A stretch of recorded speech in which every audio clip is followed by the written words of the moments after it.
Hello guys, welcome back po sa aking munting channel, Besiago Vlog.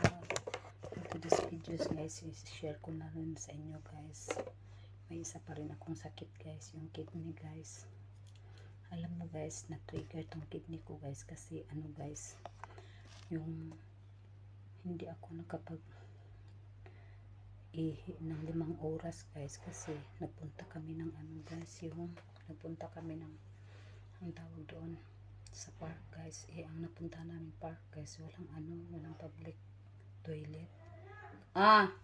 Yun guys, 5 oras talaga guys, hindi ako nakaihi guys. So yun na guys, sumasakit na yung puson guys, tsaka ihi ako guys, kunti-kunti na lang guys. So ihi ako na ihi guys. So yun guys, nagpadala na ako sa doktor guys, na-examine yung ihi ko guys. Guys, may dugo yung ihi ko guys. So binigyan ako ng antibiotic guys. Kaya pagkatapos ng antibiotic, yung guys, yung doktor na pagkatapos sa limang araw kapag inom ko ng antibiotic guys, isa lang ako ng ultrasounds guys.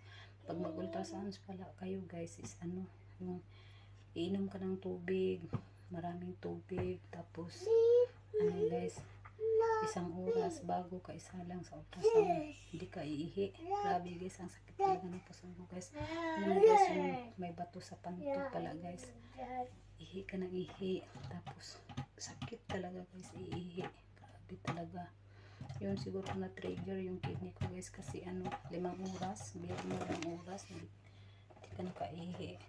Kaya yun, sa awa ng Diyos guys, kahapon masakit din dito sa balakang pala guys, pagka yung kuson, at saka kahapon nag-ultrasound ako kahapon guys. Sa awa naman ng Diyos guys, wala namang diferensya yung problema yung kidney ko guys. Tapos yung shape ng kidney ko guys is pareho lang naman guys. Walang lahat guys, kasi ko sa ultrasound talaga, ginaganon guys. Ang sakit kaya guys, hindi to halang dito sa puson guys, kasi iihin talaga guys, sobrang sakit talaga guys. Na ko guys, kasi may history na ako noon guys, nung bata pa ko guys, nagka-kidney rin ako. Kasi nung paksiw guys na alam mo yung paksiw guys, medyo na yun guys, maalat na yun guys. Sinawsaw ko pa yun sa suka at saka toyo. At saka ngayon na naman guys, ako guys, nagka-trigger kasi magno-noodles ako guys. Kasi yun naman talaga ang pangtawid ko guys, kasi alam mo naman dito guys, hindi para sa Pilipinas na alas 12 kakain ka na. Dito hindi guys, alas 5 na kami magtanghalian dito guys. Kaya ang pangtawid gutom ko guys is noodles lang talaga guys. Kaya hindi na ako ngayon guys, hindi na ako nagno-noodles kasi bawal na sa akin guys. At saka bawal na yung mantika at saka maalat guys. Kasi meron pang yung bato ko hindi pa na naalis. Pero wala namang yung as in na malaking problema sa kidney ko guys, wala naman guys. So guys, hanggang dito na lang yung video ko guys. Thank you po sa inyong panunod at pag-suporta sa channel ko. Ingat kayo lagi. God bless and bye-bye. So guys, alam niyo guys, yung pag-x-ray ko guys sa aking sleep desk bitaw guys. Alam mo ba kung anong x-ray niya guys? Yung niya guys, ganito guys, ganito guys, ganito guys. Ganito, tapos ganito talaga guys. Nakadikit ka doon sa yung sa x-ray guys.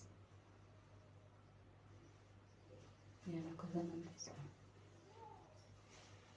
Sakit kaya guys, sakit dito guys. Sakit dito pag napaganon ko guys. Tapos dito naman left guys. At saka meron na namang nakaharap guys. Nakaganon ka guys. Ang sakit talaga guys. Nakaganon. Ganyan ka guys. Ang sakit talaga dito guys. Sakit dito. Hanggang ngayon nga guys, masakit pa. Yan, pag ginaganon guys, oh. Sakit dito. Sakit pa talaga dito.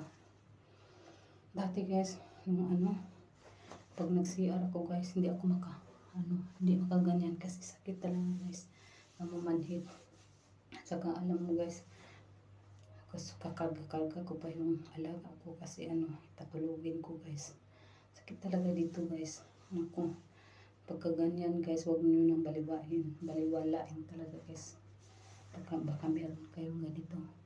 Bye-bye. Hanggang dito lang guys. Sana may natutunan kayo sa aking video about sa sakit na sleep desk guys. Thank you for watching.